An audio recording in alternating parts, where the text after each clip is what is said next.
Hi friends, welcome back to my channel. ఈరోజు అల్లం మరియు పచ్చిమిర్చి చట్నీ ఎలా చేయాలో చూద్దాం. ముందుగా మనం అల్లాన్ని ఇలా చిన్న చిన్న ముక్కలుగా కట్ చేసుకోవాలి. అలాగే కారంకి సరిపడా పచ్చిమిర్చి తీసుకోవాలి. చిన్న నిమ్మకాయ సైజ్ అంత చింతపండు మరియు తీపికి సరిపడా బెల్లం.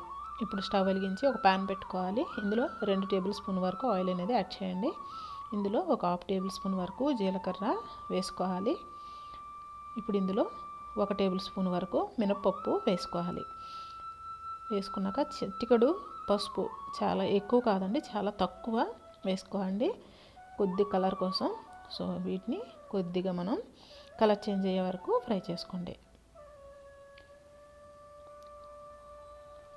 ఇలా ఫ్రై చేసుకోవాలి బాగా. ఇవి కొద్దిగా ఇలా ఫ్రై అయ్యాక ఇందులో మనం కట్ చేసుకున్న అల్లాన్ని వేసుకోవాలి. ఈ చట్నీ చాలా బాగుంటుందండి. మనకి టిఫిన్ షాప్లో కానీ రెస్టారెంట్లో కానీ ఈ చట్నీ మనకి చాలా తక్కువగా ఇస్తుంటారు కదా. సో టేస్ట్ కూడా చాలా బాగుంటుంది.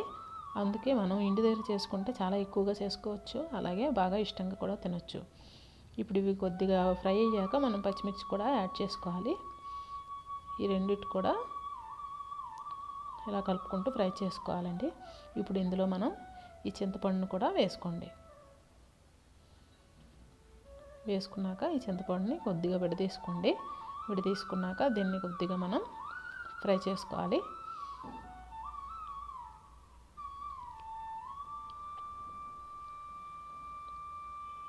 ఈ చట్నీ చాలా బాగుంటుందండి, మీరు ఒకసారి ట్రై చేయండి.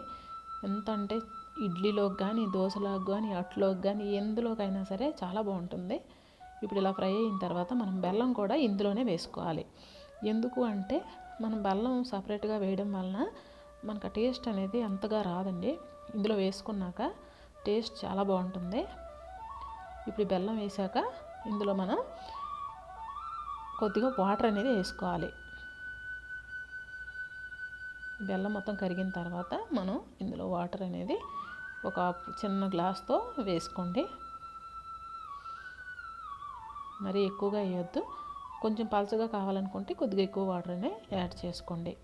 ఒకవేళ మీరు చట్నీలోనే చేసుకోవాలనుకుంటే వేడి నీళ్ళు అనేది యాడ్ చేసుకోండి, అప్పుడు చట్నీ బాగుంటుంది.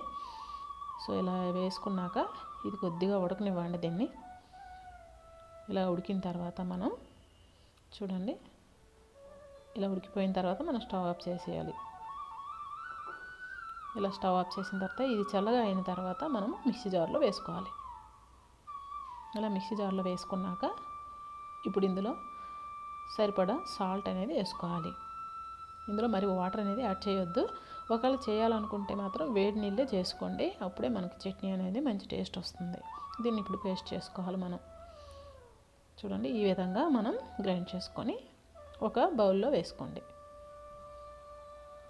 చూసారా ఎంతో టేస్టీగా ఉన్న అల్లం చట్నీ మరియు పచ్చిమిర్చి బాగుంది కదా. ఇప్పుడు ఇందులో మనం పోపులు అనేవి వేసుకోవాలి. ఇలా కొద్దిగా కరివేపాకు మరియు ఒక ఎండుమిరపకాయ, కొద్దిగా ఆవాలు ఆయిల్లో వేసి ఫ్రై చేసి ఇందులో వేసుకోవాలి. అంతేనండి, ఎంతో టేస్టీగా ఉన్న అల్లం మరియు పచ్చిమిర్చి చట్నీ అనేది రెడీ అయిపోయింది. మరి మీకు కానీ నా వీడియో నచ్చినట్లయితే లైక్ చేయండి, షేర్ చేయండి, సబ్స్క్రైబ్ చేయండి. Thank you for watching. మరిన్ని వీడియోస్ కోసం పక్కనున్న గంట సింబల్ని క్లిక్ చేయండి. బాయ్.